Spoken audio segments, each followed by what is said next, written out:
ਵਾਸਾ ਦਾ bill ਦਿਓ ਨਹੀਂ ਤੇ 4 ਬੰਦਿਆਂ ਦੀ ਰੋਟੀ ਦਿਓ।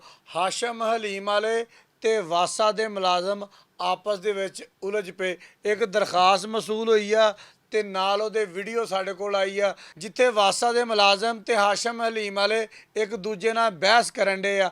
ਹਾਸ਼ਮ ਹਲੀਮ ਵਾਲੇ ਦਾ ਮੌਕਫ ਇਹ ਆ ਕਿ ਅਸੀਂ DC ਫੈਸਲਾਬਾਦ ਨੂੰ ਦਰਖਾਸਤ ਦਿੱਤੀ ਆ, ਲੇਕਿਨ ਉਹਦੇ ਉੱਪਰ ਕਿਸੇ ਵੀ ਕਿਸਮ ਦਾ ਅਮਲ ਦਰਾਮਦ ਨਹੀਂ ਹੋਇਆ। ਦਰਖਾਸਤ ਪਹਿਲੇ ਪੜ੍ਹ ਲਈਏ, ਫਿਰ ਤੁਹਾਨੂੰ ਗੱਲ ਦੱਸਦੇ ਆ ਕਿ ਅਸਲ ਮਾਮਲਾ ਹੋਇਆ ਕੀ ਆ। ਵੀਡੀਓ ਦੇ ਵਿੱਚ ਵਾਵਾ ਤੂੰ ਮੈਂ ਹੋ ਰਹੀ ਆ, ਉਹ ਤੁਸੀਂ ਆਪ ਸੁਣ ਲੈਣਾ। ਮੈਂ ਤੁਹਾਨੂੰ ਦਰਖਾਸਤ ਪੜ੍ਹ ਦਿੰਦਾ ਵਾਂ।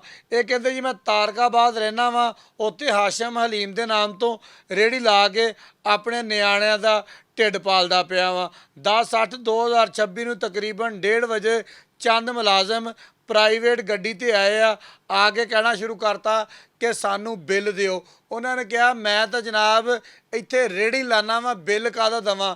ਤੇ ਵਾਸਾ ਵਾਲਿਆਂ ਦਾ ਕਹਿਣਾ ਇਹ ਸੀਗਾ ਦਰਖਾਸਤ ਦੇ ਮੁਤਾਬਕ ਕਿ ਸਾਡੇ ਗਟਰ ਤੇ ਖਲੋ ਕੇ ਤੂੰ ਹਲੀਮ ਵੇਚਦਾ ਵਾ, ਲਿਆਦਾ ਇਸ ਗਟਰ ਤੇ ਖਲੋਣ ਦਾ ਬਿੱਲ ਦਿਓ। ਵੈਸੇ ਇਹ ਸਾਨੂੰ ਪਹਿਲੀ ਵਾਰੀ ਪਤਾ ਲੱਗਾ ਵਾ ਕਿ ਅਗਰ ਕੋਈ ਗਟਰ ਦੇ ਉੱਤੇ ਖਲੋ ਕੇ ਕੋਈ ਕਾਰੋਬਾਰ ਕਰਦਾ ਵਾ, ਕੋਈ ਬਹਿੰਦਾ ਵਾ, ਕੋਈ ਉੱਠਦਾ ਵਾ, ਉਹਦਾ ਵੀ ਬਿੱਲ ਅਦਾ ਕਰਨਾ ਪੈਂਦਾ ਵਾ। ਸਾਡੇ ਮਹੱਲੇ ਇੱਕ ਉੱਚਾ ਜਿਹਾ ਗਟਰ ਆ, ਉੱਥੇ ਅਸੀਂ 10 ਮਿੰਟ ਬਹਿ ਜਾਈਦਾ ਵਾ। ਹੁਣ ਇਹ ਵੀ ਡਰ ਲੱਗਣ ਲੱਗ ਗਿਆ ਵਾ ਕਿ ਉੱਥੇ ਜਾ ਕੇ ਬਵਾਂਗੇ ਤੇ ਕਿਤੇ ਵਾਸਾ ਵਾਲੇ ਆ ਕੇ ਬਿੱਲ ਨਾ ਮੰਗਣ ਲੱਗ ਜਾਣ। ਇਸ ਦਰਖਾਸਤ ਦੇ ਮੁਤਾਬਕ ਮੈਂ ਤੁਹਾਨੂੰ ਦੱਸਣ ਡਿਆ ਵਾਂ। ਫਿਰ ਉਹਨਾਂ ਨੇ ਕਿਹਾ ਠੀਕ ਆ ਜੀ, ਅਸੀਂ ਅਗਰ ਤੁਹਾਡੇ ਗਟਰ ਤੇ ਖਲੋ ਕੇ ਹਲੀਮ ਵੇਚਦੇ ਆ, ਤੁਸੀਂ ਇਹਦਾ ਡਿਮਾਂਡ ਨੋਟਿਸ ਦਿਓ, ਤੁਸੀਂ ਇਹਦਾ ਕੰਪਿਊਟਰਾਈਜ਼ ਬਿੱਲ ਦਿਓ, ਸਾਡੇ ਕੋਲੋਂ ਬਿੱਲ ਲੈ ਲਓ। ਲੇਕਿਨ ਅਸਲ ਗੱਲ ਅੰਦਰ ਵਾਲੀ ਕੀ ਸੀਗੀ ਉਹ ਵੀਡੀਓ ਦੇ ਵਿੱਚ ਸਾਹਮਣੇ ਆਈ ਆ ਕਿ ਜਾਂ 4 ਬੰਦਿਆਂ ਦੀ ਰੋਟੀ ਦਿਓ ਨਹੀਂ ਤਾਂ ਸਾਨੂੰ ਬਿੱਲ ਦਿਓ। ਉਹ ਬਾਰ-ਬਾਰ ਕਹਿਣ ਡਿਆ ਕਿ ਲਿਆਓ ਬਿੱਲ, ਲਿਆਓ ਬਿੱਲ। ਹੁਣ ਇਹ ਨਹੀਂ ਪਤਾ ਲੱਗਣ ਡਿਆ ਕਿ ਉਹ ਹਲੀਮ ਦਾ ਬਿੱਲ ਮੰਗਣ ਡਿਆ ਵਾ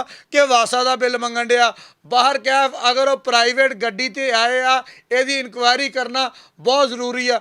ਗਰੀਬ ਆਦਮੀ ਅਗਰ ਰੇਹੜੀ ਲਾ ਕੇ ਆਪਣੇ ਨਿਆਣੇ ਦਾ ਢਿੱਡ ਪਾਲਣ ਡਿਆ ਵਾ ਤੇ ਕਿਸੇ ਵੀ ਅਦਾਰੇ ਦੇ ਬੰਦੇ ਦੀ ਪ੍ਰਾਈਵੇਟ ਗੱਡੀ ਤੇ ਜਾ ਕੇ ਉਹਨਾਂ ਨੂੰ ਧਮਕੀਆਂ ਦੇਣਾ, ਉਹਨਾਂ ਨੂੰ ਡਰਾਉਣਾ ਇੱਕ ਗੈਰ ਕਾਨੂੰਨੀ ਫੇਲ ਹੈਗਾ। ਮੈਂ DC ਫੈਸਲਾਬਾਦ ਨੂੰ ਗੁਜ਼ਾਰਿਸ਼ ਕਰਾਂਗਾ ਕਿ ਸਰ ਇਹ ਜਿਹੜੀ ਦਰਖਾਸਤ ਤੁਹਾਡੇ ਦਫ਼ਤਰ ਦੇ ਵਿੱਚ ਪਈ ਹੋਈ ਆ, ਇਹਦੇ ਉੱਪਰ ਪ੍ਰੋਪਰ ਇਨਕੁਆਇਰੀ ਕਰੋ।